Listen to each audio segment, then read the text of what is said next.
I don't know. Go watch it. I think you'd like it, but maybe it just resonates with me in particular because it feeds on a phobia I have, which is of dolls. Isn't that right, Slappy?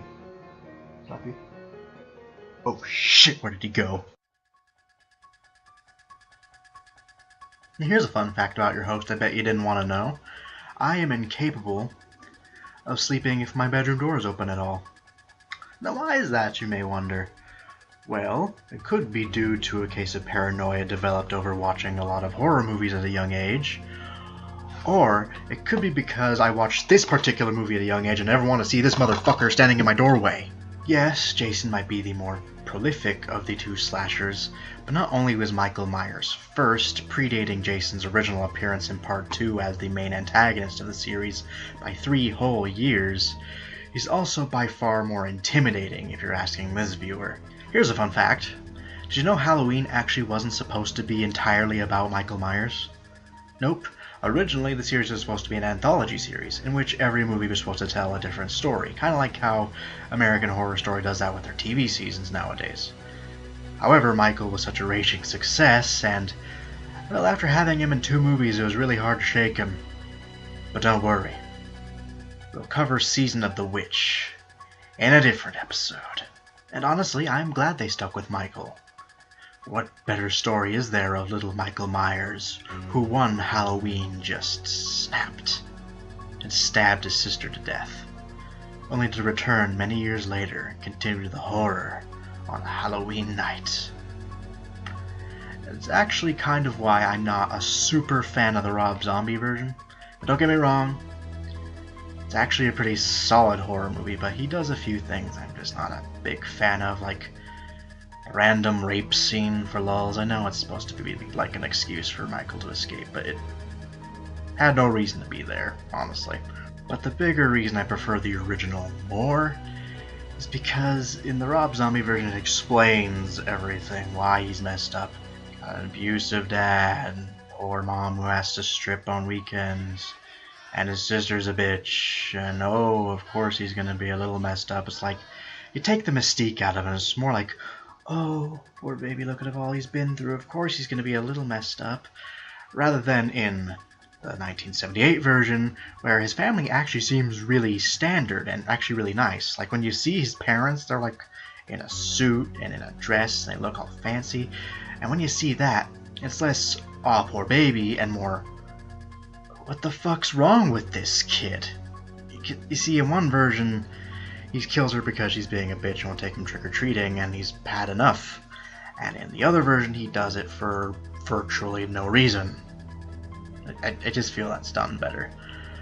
But other than that, I really don't need to explain Michael to you. I mean, look at this face. In fact, this is actually a colorless Captain Kirk mask. Well, I might be wrong about the Captain Kirk part, but this is essentially William Shatner's face, just they took the color out.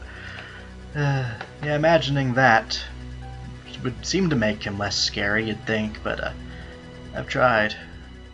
Doesn't work.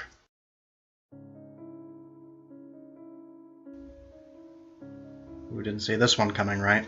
Saw is one of the best horror movies that come out in the past decade. And it's only proven further by this, by having a really solid franchise. Like, this was probably one of the only entries on this list that I actually had difficulty picking which one I'd prefer on here. Like, all of them stand their own, all of them had a decent chance of getting on here. Except for maybe 2.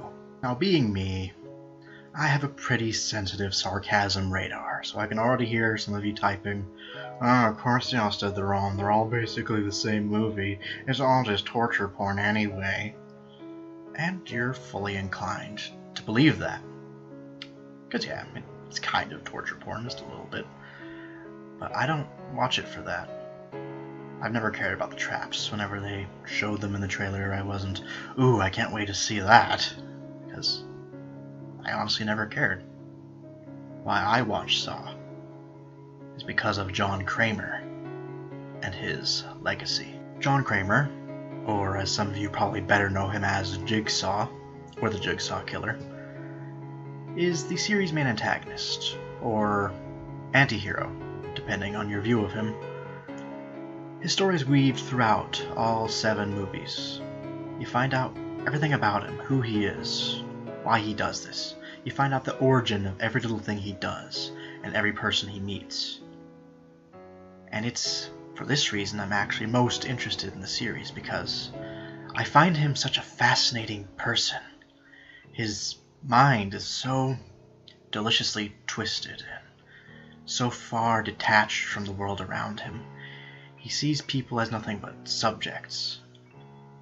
Do they deserve to live or die? Do their choices make them who they are?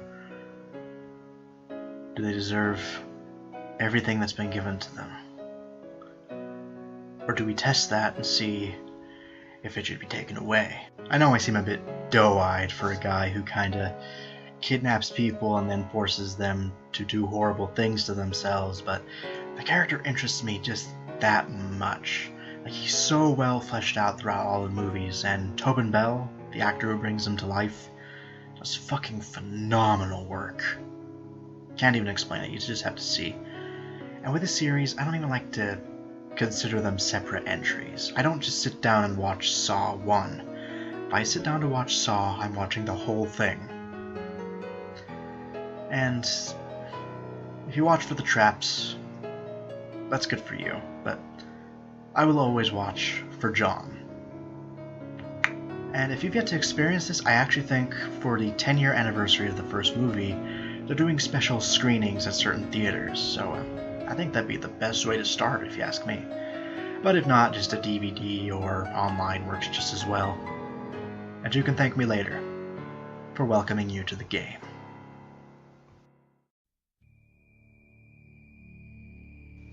Seriously breaks my heart that I had to put this movie so low on the list. I know it's number 3, and that's pretty nice, but if it wasn't for this movie right here, I could not guarantee that I'd be here right now. This was the very first horror movie I watched, and it stuck with me for years and years and years. You could say I am a hardcore Nightmare on Elm Street fan. Mild possibility. But after recently watching it, I notice it breaks a lot of Simon bylaws. Shock factor, lot of blood, etc.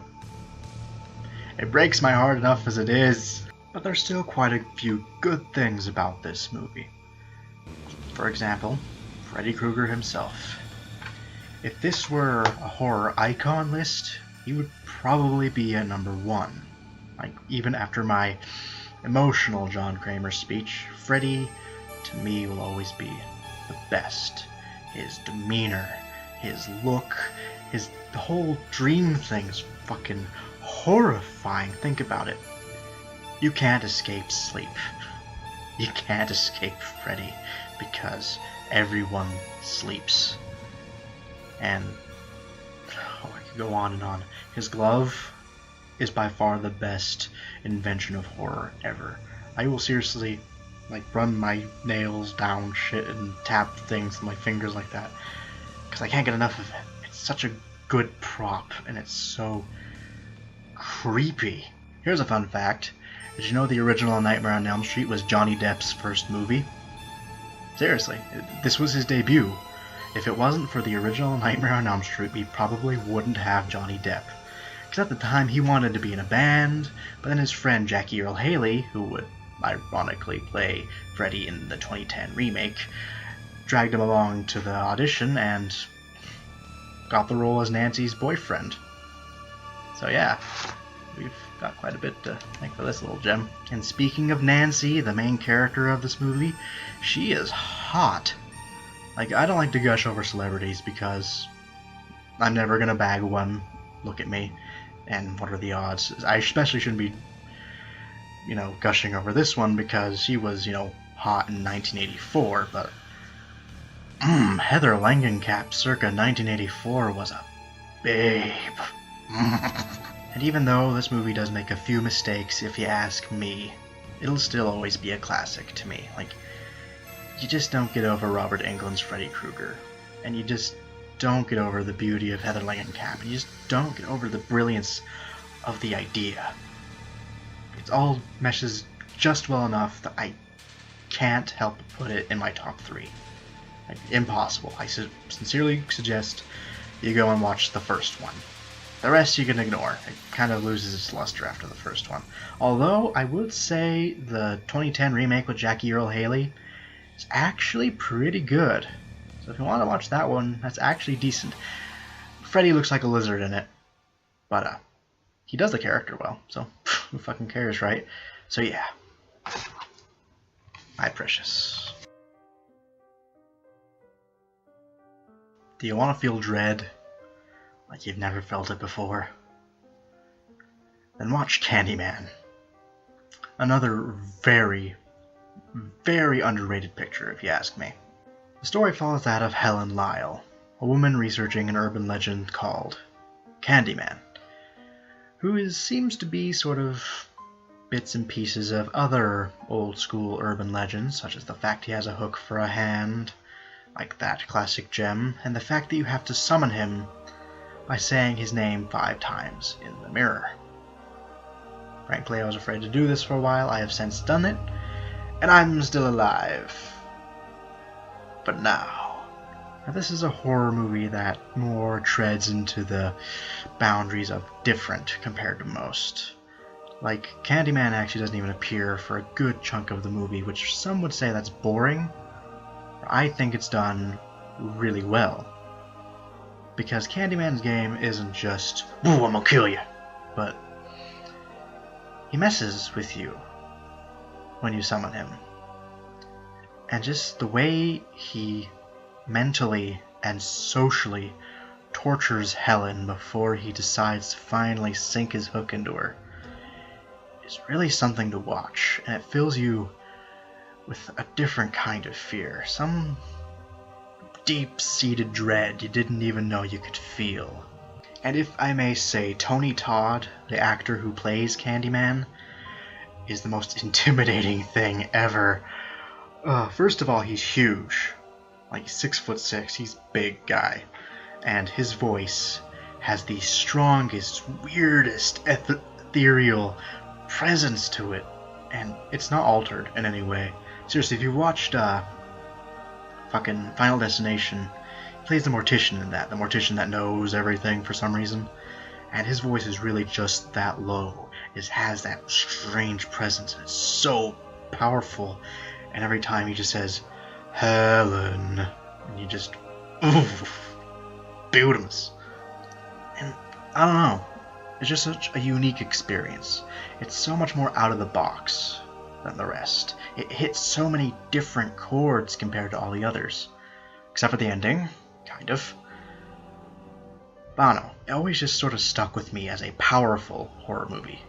And that's what I think landed it at number 2. I could not possibly put it any lower than this, even if I wanted to. Of course, I could just be biased because it came out in 1992, the best year ever. But what could possibly top such an experience for me?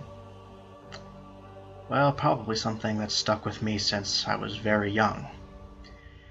And even now, still kind of creeps me out.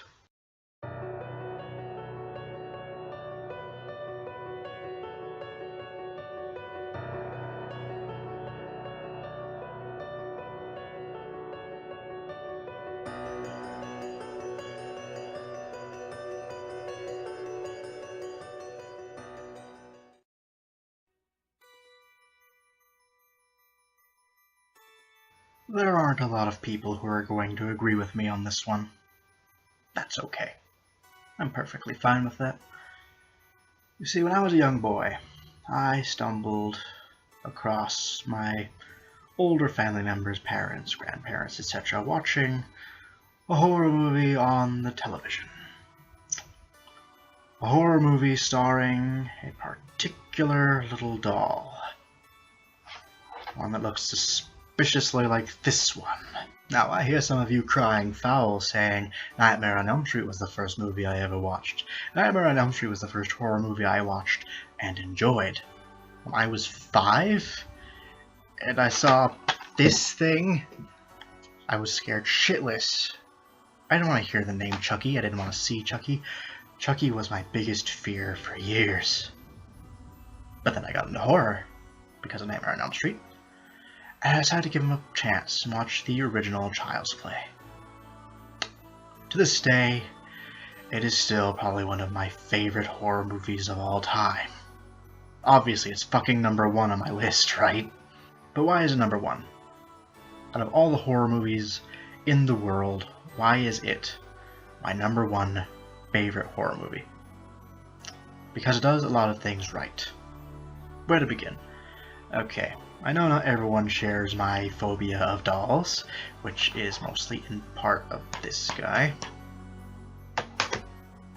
But I'm gonna ask you a serious question. Say you're at home, right? You're all by yourself. And you're not really thinking about anything. Maybe you're watching a movie, maybe you're texting a friend, maybe you're doing nothing. Maybe you're watching this right now. What toys are in your house, or apartment, or anywhere? Some of you may say none, some of you may say some. Well, wouldn't you be kind of freaked out if for no reason whatsoever it was just sitting there? You didn't fucking move it. You know you didn't move it. How did it get there? Oh shit, I think I need to leave the room. But that's just mostly me. That's the horror side of it. This movie does so much more than that, though. Like, it does something a lot of horror movies ignore. It makes you care about the main characters. I know. Shocking, isn't it? Because have you ever noticed when you're watching a horror movie, most main characters fall under one of two categories. Either they are totally two-dimensional and you don't know anything about them, you can't possibly care about them because who are they? I don't know, they don't explain themselves, they are a jock or a nerd or a slut or blah blah blah blah blah. But if they're not in that category, they're in the other category. They're stupid asshats that kind of get what's coming to them. Like, they're just mean the whole movie. They're almost an antagonist themselves. And so, when they die, you're almost like, yay, they're finally dead and I don't have to listen to them anymore. But where's the fun in that? Where's the fun in feeling joy that someone annoying died? Or feeling indifferent because someone died and you don't care? It's just a big boo, someone died. This movie doesn't do that, though. This movie actually gives feelings toward the character. Let's start with Andy, the kid in our story, played by Alex Vincent, a very talented child actor. And the movie essentially starts after the initial intro sequence with Andy seeing a commercial for a really cool toy on TV, the Good Guy doll. And which one of us hasn't been in that position? Which one of us hasn't been in Andy's shoes when we were really little? We see a toy commercial on TV and just thinking, oh, that's the coolest thing ever, I want that. And that's just the horrifying part. Andy actually gets this toy he wants so bad. And it goes so wrong because he just gets the misfortune of the one that just so happens to be possessed by a serial killer. And then there's Andy's mom, Karen. And you gotta have a lot of love and respect for Karen because she just tries so hard. She's a single mom and she just wants to do right by her son. She wants to get him this toy because it'll make him happy for his birthday. But she can't afford it. You know how it is. New toys tend to be a little expensive and she just can't cut it. And when she gets the chance of getting a cheap one from a homeless man in an alley, she takes it. She doesn't even think that, oh, this doll might be possessed or something. She takes the doll because it's cheap and she just wants to see her son happy. And again, it fucking backfires due to pure misfortune. And then there's our pseudo-hero Mike. And although he's kind of your standard detective affair, there is a good sense of caring in him that actually makes him feel less like a stereotype for a change, which is nice. Funny thing about Mike, though, know who else he plays?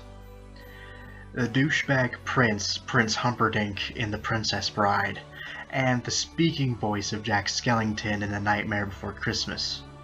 Yes, I know the singing voice is Danny Elfman, but whenever Jack is just talking, that's Chris Sarandon. I forgot his name. Yeah, And he's actually been the speaking voice of Jack in a lot of things, like in the Kingdom Hearts games, that's him, and in Disney Infinity, that's him. I just find that weird and funny. And of course, we can't forget our favorite killer doll, Chucky. Voiced by Brad Dourif, beautiful man. He's just the perfect mixture of just not caring and twisted, and the perfect ideal to have in a doll. Plus, throughout the whole movie, he's actually almost trying to mess with Andy, while he's slowly getting his revenge through the doll. But as soon as he finds out he's going to be trapped in that body forever if he doesn't switch into Andy instead, that's when things get so delicious. And on top of all that, I think one of my favorite things about Child's Play as a whole is it's one of the few horror movies, especially from that time era, that doesn't end with a big "Boo, I'm so scary!" They just let the movie end. Which is something I feel a lot of modern horror movies miss out on. They always feel the need to add one big final scare. But honestly, letting the dust settle and letting just the fear of what happened sink in is much more effective, if you ask me. But then again, I do have a tendency to be a bit biased. And another thing that's really good about the Child's Play series, as it feels like a good series, like I actually like a couple movies in this. Like Child's Play 2, one of the few horror movies I know that actually earned the number in its title. Like, it's not Friday the 13th, 17, Jason Needs More Money. It's a solid sequel. Like, it adds interesting new elements, they try new things, they update Chucky, which is really nice. And it's great. Child's Play 3 is okay. It's not my favorite, but it's okay. Bride and Seed, watchable, but they add too much comedy for my personal horror taste, so I can't even consider them horror movies, really. But Curse of Chucky? Mwah. Child's Play 4, as it should have been. But again, biased. Hell, this whole entry is biased. I mean, just because I'm scared of dolls,